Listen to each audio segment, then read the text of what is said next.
ಈಗ ನಾನ್ ಮಾಡ್ತಿರೋದು ತಪ್ಪೋ ಸರಿನೋ ನೀನೇ ಹೇಳ್ಬೇಕು.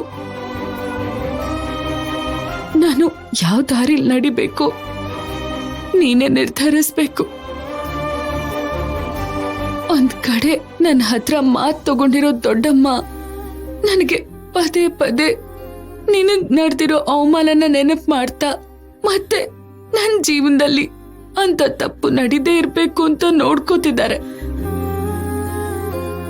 ಮತ್ತೊಂದ್ ಕಡೆ ಸೀನು ನನ್ನ ಪ್ರೀತಿಸ್ತಿರೋ ಸೀನು ಕೊನೆಗೆ ನನಗೋಸ್ಕರ ಪ್ರಾಣನಾದ್ರೂ ಕಳ್ಕೊಳ್ಳೋದಕ್ಕೆ ಸಿದ್ಧವಾಗಿದ್ದಾನೆ. ನಾನು ಬೇಡ ಅಂದ್ರೆ ಬದುಕೋದಿಲ್ಲ ಅಂತಿದ್ದಾನೆ. ಸಾಕ್ಷಾತ್ ಶ್ರೀರಾಮನ ಹಾಗೆ ಭಾವಿಸೋ ದೊಡ್ಡಪ್ಪ ಈ ಮದ್ವೆನ ತಡೆದು ಮಾತು ತಪ್ಪೋಕಾಗುತ್ತಾ? ಅಷ್ಟಕ್ಕೂ ನಾನು ಯಾವ ದಾರಿ ಆರಿಸ್ಕೋಬೇಕೋ ನನಗರ್ಥ ಆಗ್ತಿಲ್ಲ ಮಮ್ಮ. ಆಗ ನೀನು ಪ್ರೀತಿ ವಿಷಯದಲ್ಲಿ ಎಷ್ಟು ನೋವು ಅನ್ಭವಿಸಿದ್ಯೋ ನನಗೀಗ ಅರ್ಥ ಆಗ್ತಿದೆ. ಹಸೆ ಮನೆ ಮೇಲಿಂದ ಎದ್ದು ಹೋಗಿ ಯಾಕೆ ಮದ್ವೆ ಮಾಡ್ಕೊಂಡ್ರು ನನಗೀಗ ಅರ್ಥ ಆಗ್ತಿದೆ ಮಮ್ಮ. ಆದ್ರೆ ಈ ನೋವನ್ನ ಯಾರು ನೋಡಲ್ಲ. ನೀನ್ ಪಟ್ಟಿರೋ ನೋವನ್ನ ನಾನ್ ಪಡ್ಬಾರ್ದು ಮಮ್ಮ. ಸೀನುನ ಪ್ರೀತಿಸಿದ್ರು ಮನ್ಸಲ್ಲೇ ಬಚ್ಚಿಟ್ಕೊಂಡು ದೂರವಾಗೇ ಇರ್ತೀನಿ. ನಾನ್ ನೋವು ಪಟ್ರು ಕೂಡ ಪರವಾಗಿಲ್ಲ. ಸೀನು ಮದ್ವೆ ಆಗಿ ಎಲ್ರೂ ಸಂತೋಷವಾಗಿರೋದೆ ನನಗ್ ಬೇಕಿರೋದು. ಮುಖ್ಯವಾಗಿ ಆ ಕುಟುಂಬ ಸಂತೋಷವಾಗಿರೋದೇ ನನಗ್ ಬೇಕಿರೋದು. ಸೀನು ಸಂಜೆ ಅಷ್ಟರಲ್ಲಿ ನನಗೆ ನಿರ್ಧಾರ ಹೇಳು ಅಂತ ಹೇಳಿದಾನೆ. ಇದೇ ನನ್ನ ನಿರ್ಧಾರ.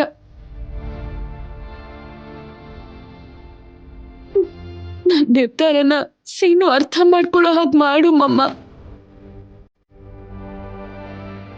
ಸೀನು ಮನ್ಸನ್ನ ಬದಲಾಯಿಸಿ ಮತ್ತೆ ಮನೆಗೆ ಕಳಿಸ್ಬೇಕು ಅನ್ಕೋತಿದ್ದೀನಿ.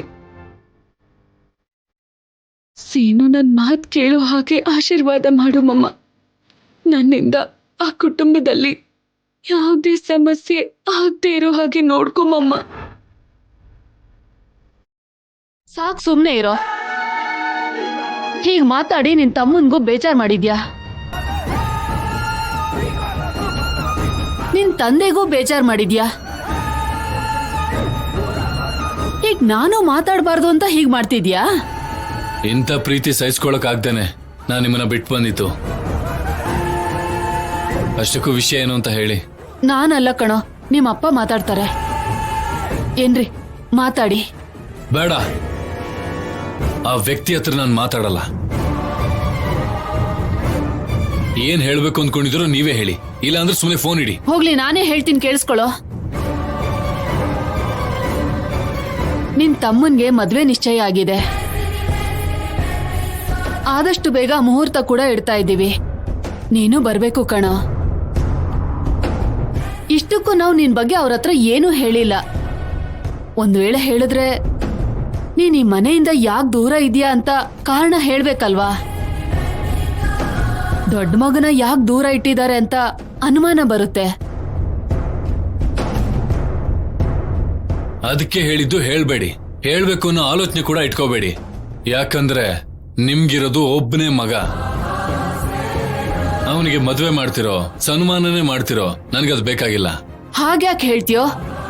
ಅವನು ನಿನ್ ತಮ್ಮ, ನೀನು ಈ ಮನೆ ದೊಡ್ಡ ಮಗ.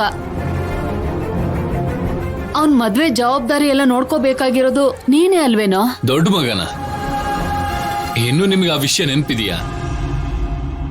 ನಾನು ಯಾವತ್ತೋ ಮರ್ತಿದ್ದೀನಿ. ಇಷ್ಟು ದಿನ ಆಗಿದ್ದೆಲ್ಲ ಆಗೋಯ್ತು.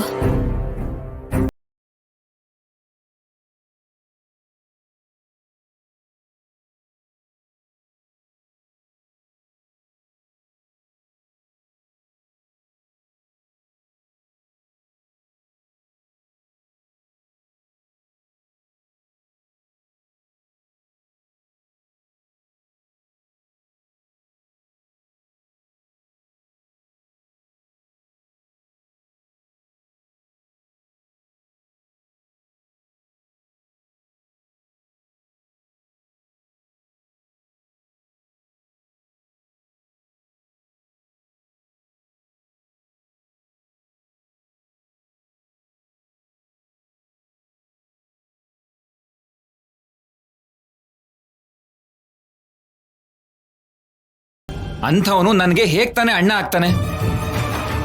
ಅದು ಅಲ್ಲದೆ ಮದ್ವೆ ಕೆಲಸನ ಅವನ್ ಏನ್ ನೋಡ್ಕೋತಾನೆ? ನೋಡ್ಕೋಬೇಕು ಕಣೋ. ನಾವ್ ಸಂಬಂಧ ಬೆಳೆಸ್ತಾ ಇರೋದು ರಾಜಾರಾಮ್ ಅವ್ರ ಹತ್ರ. ಕಳ್ದು ಹೋಗಿದ್ದೆ.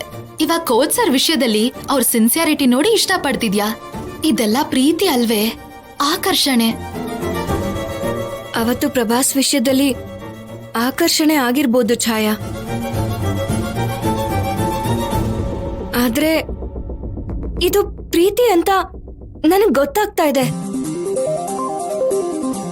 ಯಾಕಂದ್ರೆ ಪ್ರಭಾಸ್ ಮಾಡಿರೋ ಕೆಲ್ಸಕ್ಕೆ ನನ್ಗೆ ಕೋಪ, ಅಸಹ್ಯ, ದ್ವೇಷ ಎಲ್ಲ ಬಂದಿತ್ತು.